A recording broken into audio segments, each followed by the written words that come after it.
নমস্কার বন্ধুরা, আমার চ্যানেলে আপনাদের সকলকে স্বাগত। আজকে আমি বানাবো মাশরুম পকোড়া। এই মাশরুম নিয়ে কেটে নিয়েছি। এরপর নিয়ে নেবো একটা বাটি, এর মধ্যে বেসন দিয়ে দেবো। মাশরুম পকোড়া আমরা মেলাতে গিয়ে অনেক টাকা দাম দিয়ে এতটুকু পরিমাণে খাই, কিন্তু বাড়িতে বানিয়ে খেলে একদম মন তৃপ্ত হবে। অনেকটা পরিমাণে আমরা খেতেও পারবো একই দামে। মেলাতে তো খাওয়া ভালো নয়, ধুলো, নোংরা, তেল অনেক দিনের, সেজন্য বাড়িতে বানিয়ে খেলে একদম হেলদি টেস্টি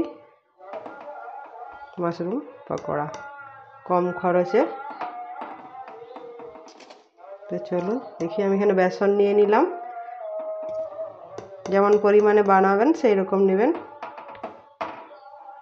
আমি 4-5 চামচের মতো বেসন নিলাম।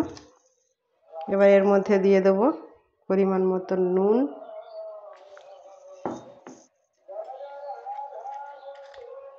সামান্য 1 চিমটি হলুদ গুঁড়ো, 1/2 চামচ জিরে গুঁড়ো, 1/2 চামচ ধনে গুঁড়ো, 1/2 চামচ লঙ্কা গুঁড়ো, আর একটু কালো জিরে,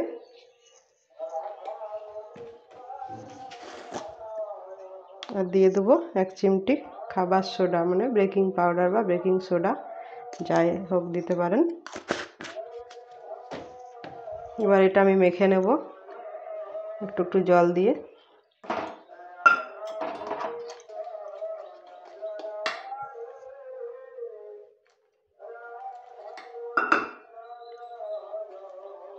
ভালো করে ফেটিয়ে নিতে হবে।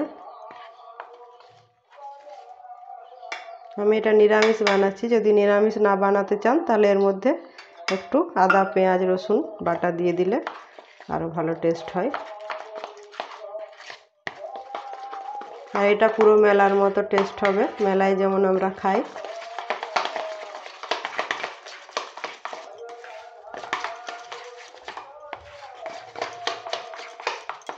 আগে এইভাবে একটু মেখে নিতে হবে, তাহলে যত সব কিছু ভালো করে মাখা হয়ে যাবে, গোটা থেকে যাবে না।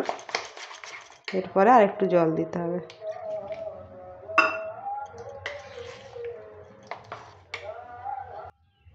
মাখা হয়ে গেছে, এই যে এইরকম ঘনত্বটা হবে, ঠিক এরকম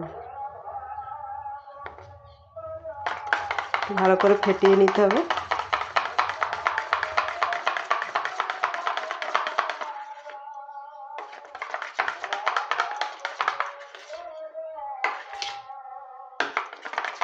এরপরে আমি এটা ভেজে নেব। এই জন্য কড়াই গ্যাস জ্বালিয়ে দিচ্ছি, প্যান বসিয়ে নিচ্ছি। দিয়ে দেবো এতে তেল,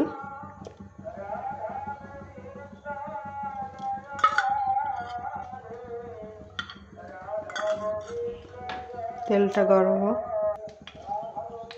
তেল গরম হয়ে গেছে, যে মাশরুমগুলো আমি বেসনের মধ্যে দিয়ে দেবো, দিয়ে ডুবিয়ে ভালো করে তেলে ছেড়ে দেবো।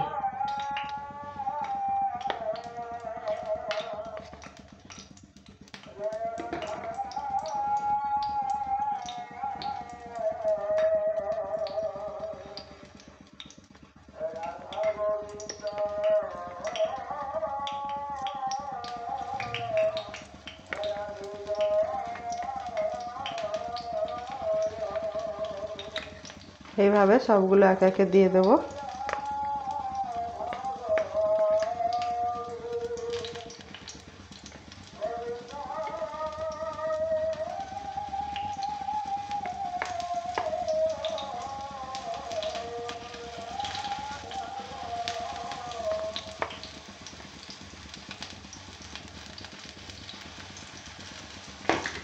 এইভাবে আমি ভালো করে এগুলো ভেজে নিচ্ছি। একদিকটা হয়ে গেছে, আমি আরেক দিকটা উল্টে নিচ্ছি।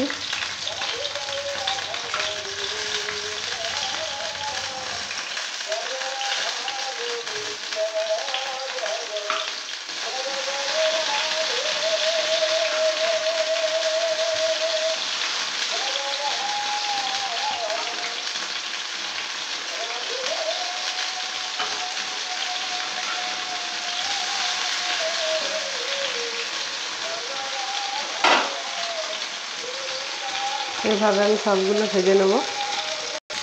আমার এগুলো ভাজা হয়ে গেছে, এবার তুলে নিচ্ছি।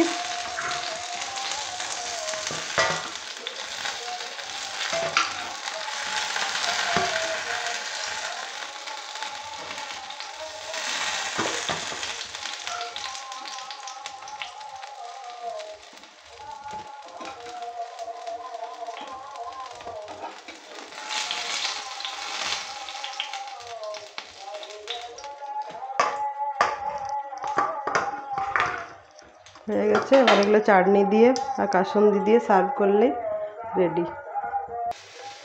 আমার রেডি মাশরুম পকোড়া। মেলায় বড় বড় রেস্টুরেন্টে অনেক টাকা দাম দিয়ে কিনে খেয়ে থাকি, এমনি বাড়িতে বানিয়ে খাবেন, অনেক কম খরচে এবং হেলদি টেস্টি খাবার।